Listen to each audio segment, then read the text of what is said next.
Okay, well, welcome back. We're making some good progress here in the basics of metrical analysis, and eventually we're going to get to Vergil's Latin meter. For now, we've been talking about nomenclature and technical terms for poetry, and how to talk about it. We talked about foot, which is the basic element of a rhythmic scheme. We talked about enjambment. That is how the sense will push the poetry beyond the end of a line to the next line. Caesura, which is a significant sense pause in a line. We talked about iambic meter, and that really gets to the nomenclature and technical terms. Iamb is the definition of one of these little metrical units, and there are others. And what we're going to be studying will be the dactyl, and we talked about dactyl last time. As a last little bit of practice for you to internalize the dactyl formula, I asked you to work through this little poem. It's pretty simple. So let's see how you did.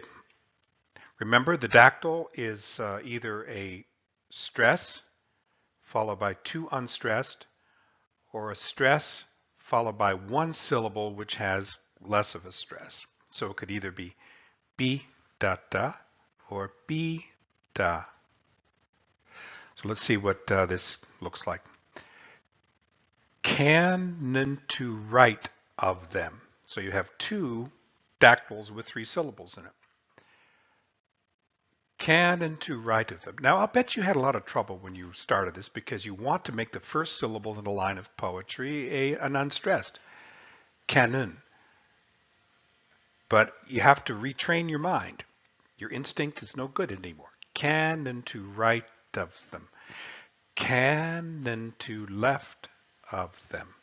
D da da D da da. Cannon behind them volleyed and thundered.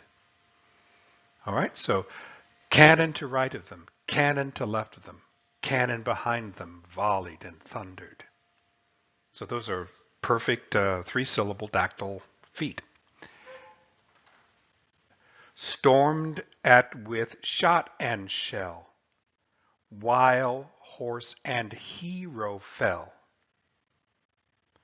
They that had fought so well came through the jaws of death, back from the mouth of hell. All that was left of them, left of 600.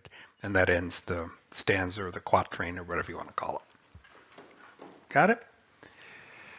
So the better we're starting with English. We spent the last two lectures, maybe you're ready to move on, looking at these different metrical patterns in English, because that's where it's easiest for you to internalize them. Even if I threw you into Latin right away, you'd have to deal with the Latin as well as the meter.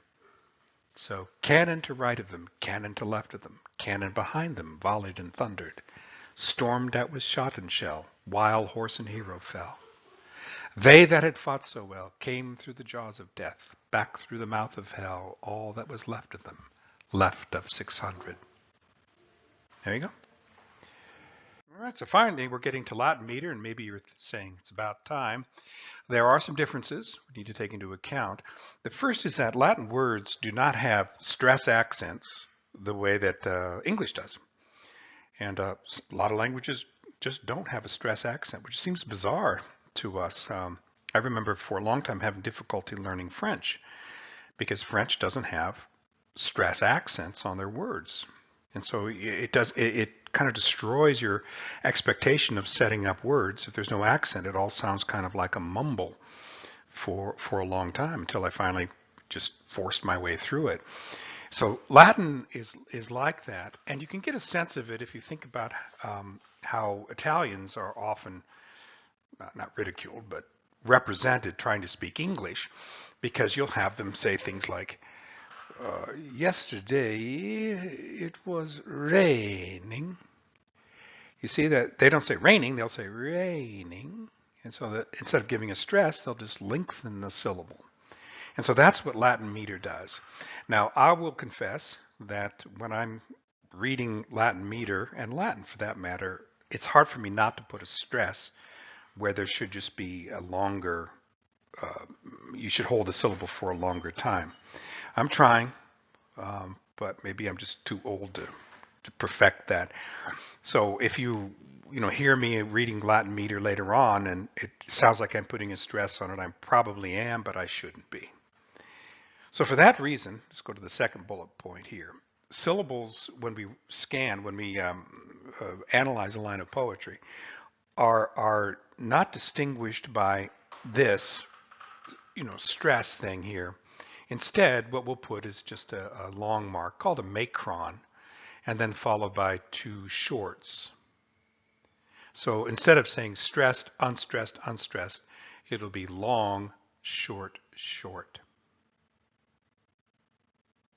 Okay, so the question now is, well, what syllables are long? How do you decide which syllable is going to be long? Well, here are the rules. And there are a number of them, but we will start off. I'm not going to give you the complete picture here. You would get overwhelmed and depressed if I told you. It's not that bad, but I'm just going to show you the outline of it first so we can get started.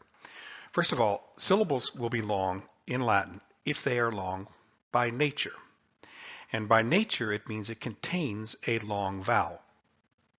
Now you might remember that you have these vowels in Latin, and they can be either long or short. And they do have a distinction in the quality. They have different sounds, but they also have different lengths that they're going to be held. So if you have a syllable with an A in it that doesn't have a long mark on it, or is not long by nature, it will be pronounced differently, and it will be held half as much time as a syllable that contains an A that is long by nature.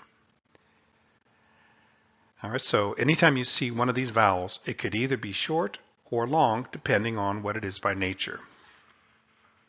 Now, your elementary texts are going to include the long marks to help you get started. But the advanced and standard texts will not have the long marks. Romans did not put long marks over their vowels. They just knew. But after a while, you'll develop an instinct for this. For example, you'll know that if you have a first declension noun in the dative plural, that I is always long. Do you see? So knowing, taking note of the long marks when you were, learning elementary Latin is pretty important. It's important now.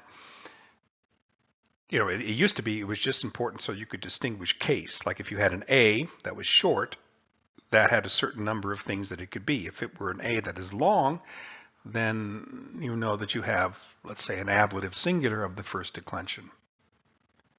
So even if you kind of soft pedaled that when you were learning elementary Latin, it's not too late. You'll pick it up after some experience. Okay, so there's one way that it is long. A syllable is long by nature. It is long by nature if the syllable contains a diphthong. And a diphthong is two vowels that are pronounced together.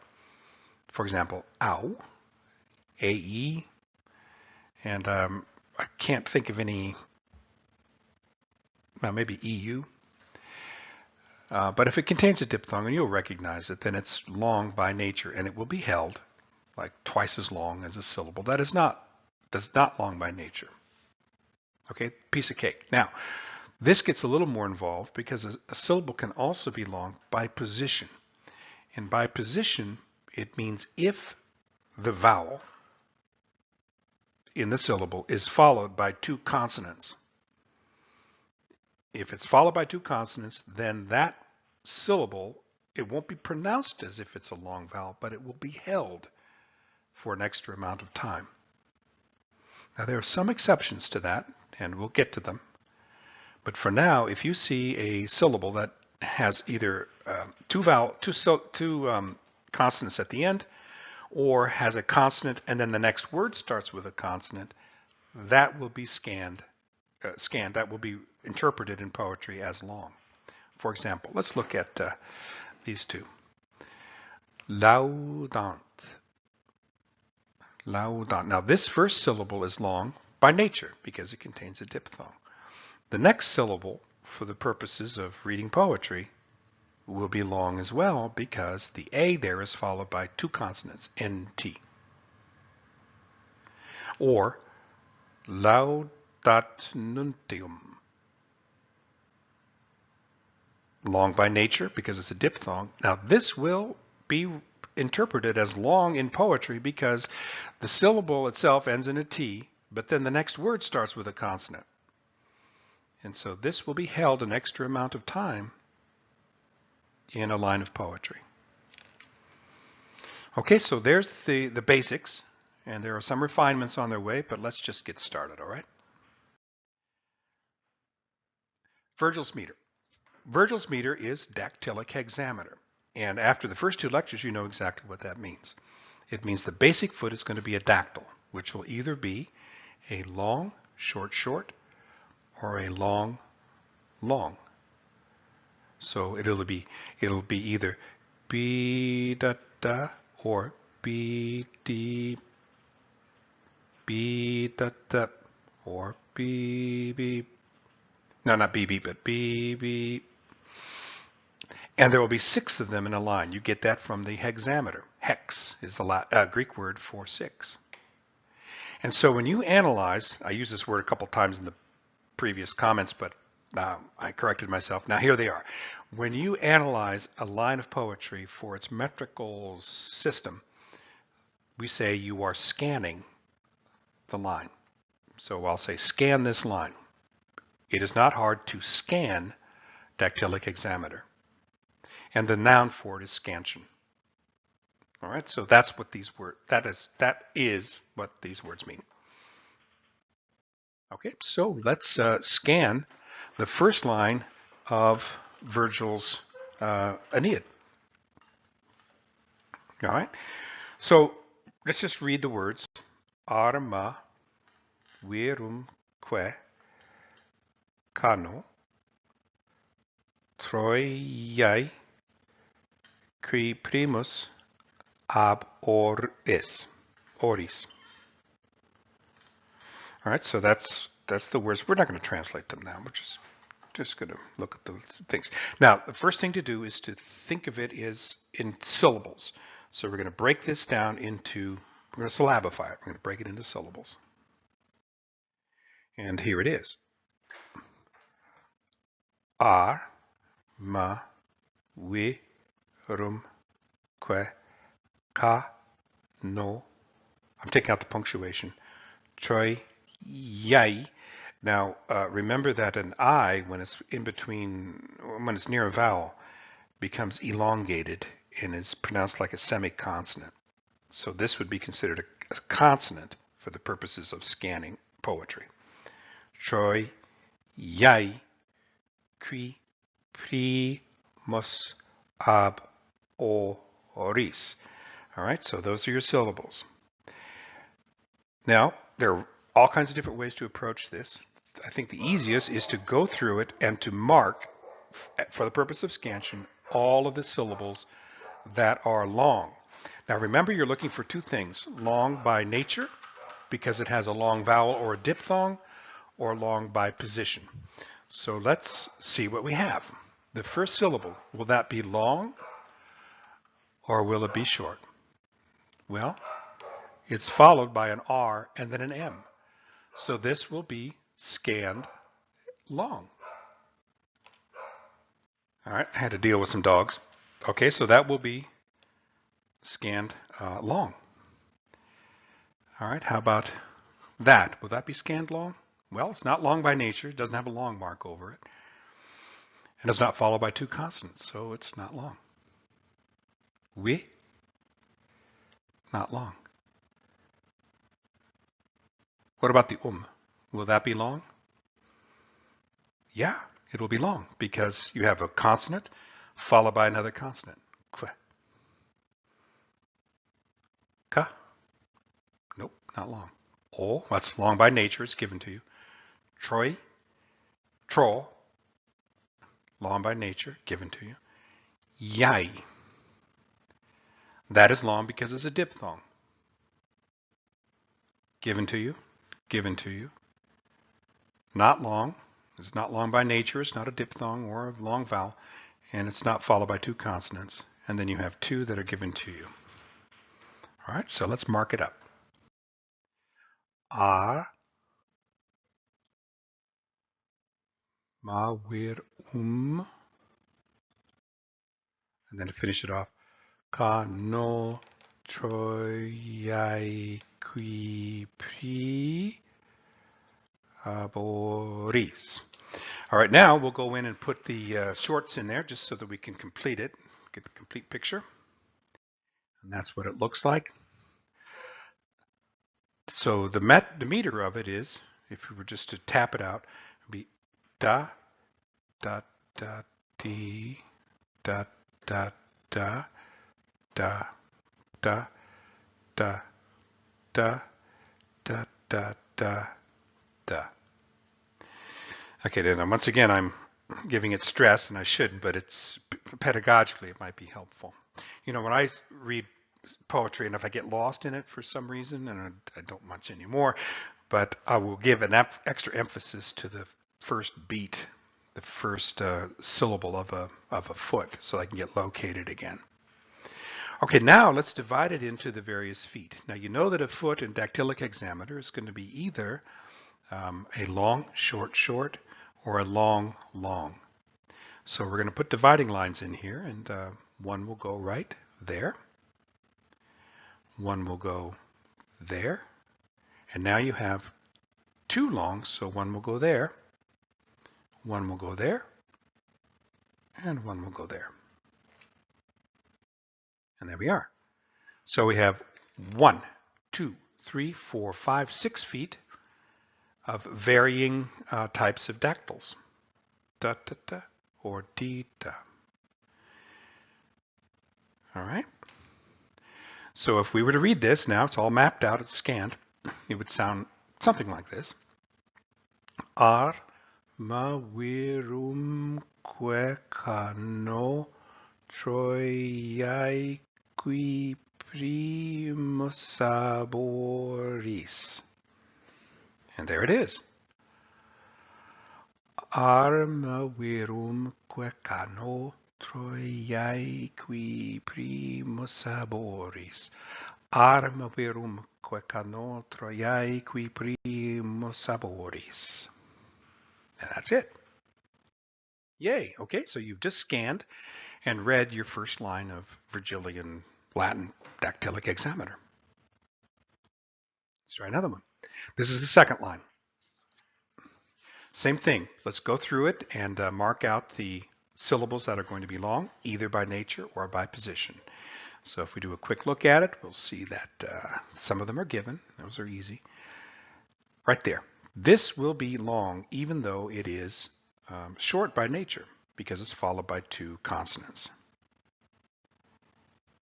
That too will be long because it's followed by consonant and a consonant L. Now here's your first little kind of exception.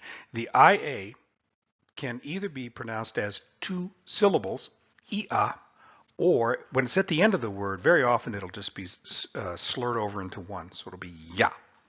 So this is treated as one syllable. Quewenit. Okay, now you have, the line ends actually in a way that you might not expect, because you know the dactylic hexameter foot is going to be either di, tata, or di, da. So you'd expect the wenit, the last consonant of that, to be a long. But when you get to the end of the line, the poet has the option of either having it as di, da, or di, da, short. Now this also raises another point, is that the last foot of a line of dactylic hexameter is always two syllables. You're never going to have a three-syllable final foot in dactylic hexameter, just the rule. Okay, so we've got the long marks marked out, and then you just we're going to stretch this out into syllables, put the long marks in, put the short marks in, and we'll have it scanned. So it will look like this. Italiam fato profugus la win yaque venit. Okay, yeah. Italiam fato profugus la win yaque venit. Italiam fato profugus lauminiaque venet. Okay, like that. There you go. So you did another line. Okay, you're all feeling all confident now.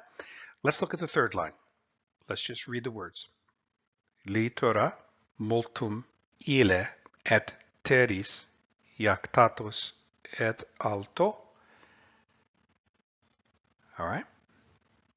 So you might think you're going to go through and start putting long marks over it, but there's something more you need to know about Latin hexameter, Latin poetry in general.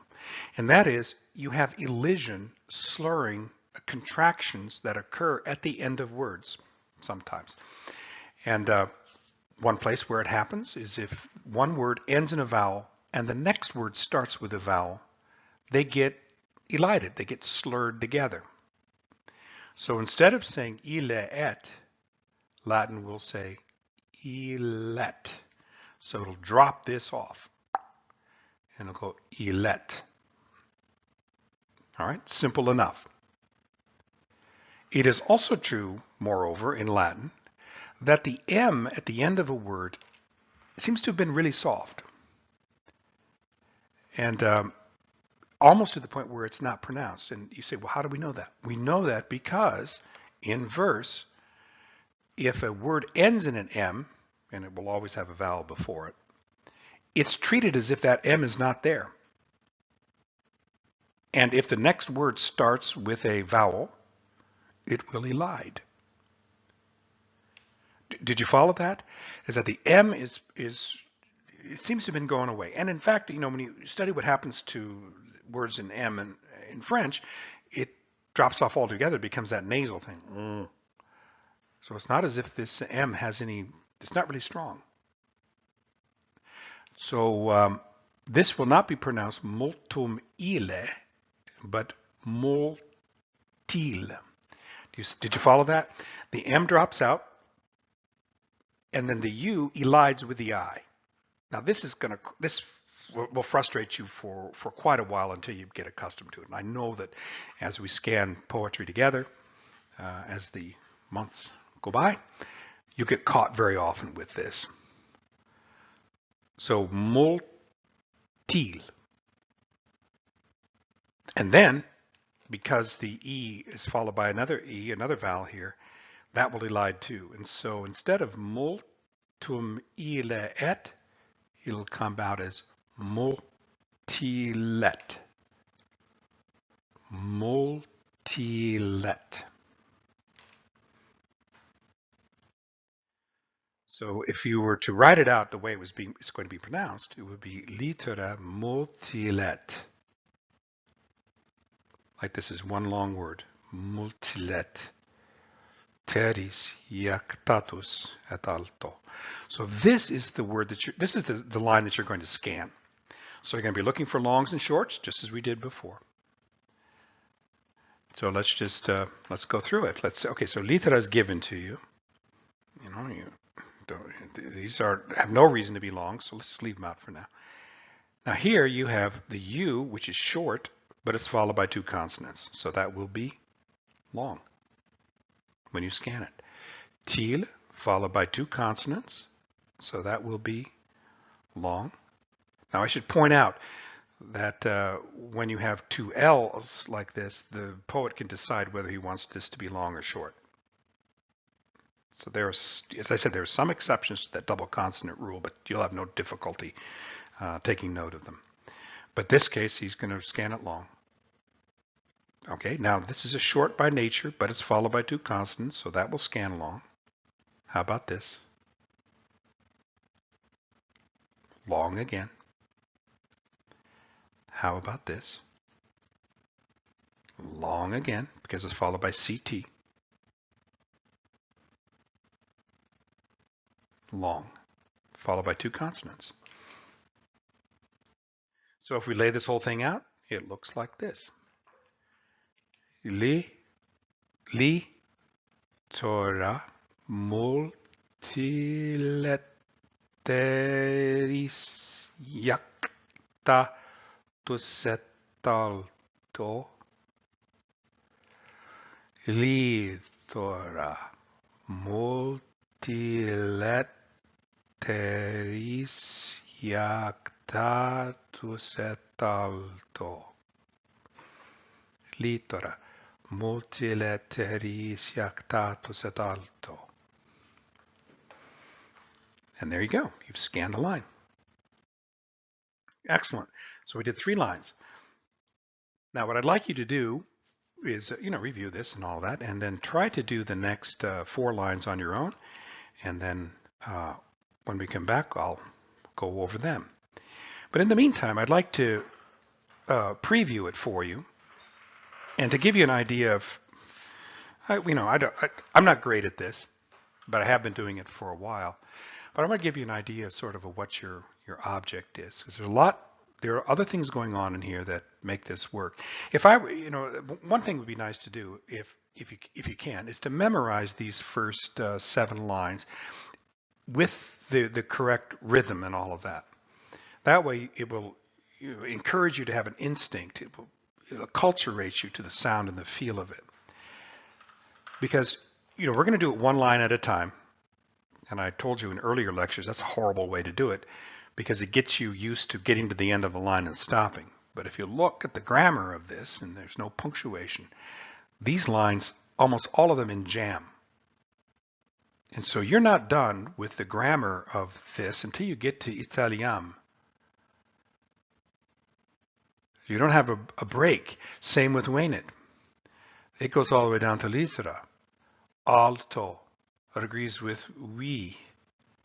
So it has to go on. And then it's not until you get to Iram that you have a sense pause at the end of a line. So this whole thing has got to wrap around. Let me give you a feel for how I do it, okay? Arma verum quecano, Troiae qui primus aboris Italiam, fato profugus, Lavinia venet litora. Multileteris jactatus et alto, vi superum, saevae memorem iunonis obiram. Multa quoquet bello passus, dum conderet urbem, inferetque Deos latio, genus unde Latinum, Albanique patres, at qualitae moenia Romae. All right, now other professionals will listen to me do that and laugh at me and all that, but I like it. Works for me. Okay, so there you go. So let's preview these 4 lines again to make sure there aren't any problems coming up. Vi superum saevae memorem. Now you might think that this I should elide over to the U, but when an I, the M should elide over to the U. Did I say that right? But remember that an I, when it's around a vowel, is treated like a consonant. So you're not going to have an elision between this EM and the U. Obiram, multa quoquet, bello passus, dum conderet urbem, inferetque Deos lateo genus unde Latinum, Albanique patres. Okay, an elision there. Ad qualitae moenia Romae. All right. So try to map that out. Go slowly. Pronounce it to yourself, and then we will come back and see how you did, and add further refinements to how you scan a line, because there are a lot of things I was doing in there that I haven't discussed yet. Okay.